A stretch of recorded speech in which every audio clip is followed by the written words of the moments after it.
nasıl olur Karadeniz yıkılasın zulüm senin 15 yerden yara deniz yıkılasın zulüm senin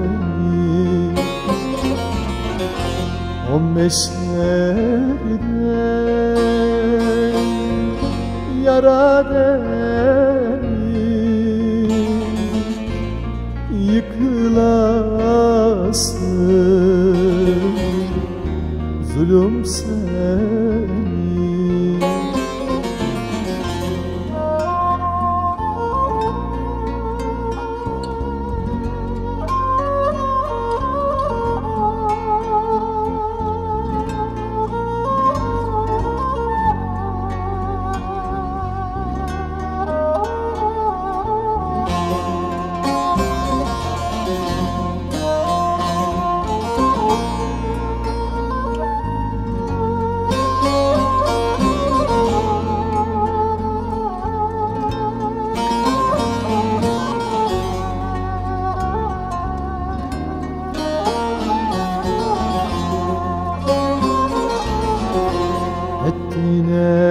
Ettin, çok eyledin,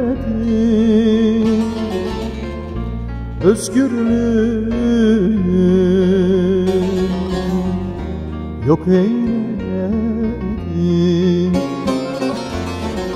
Sen ölümü hak eyledin, yıkılasın zulüm senin. Sen ölümü hak eyledin, yıkılasın zulüm senin.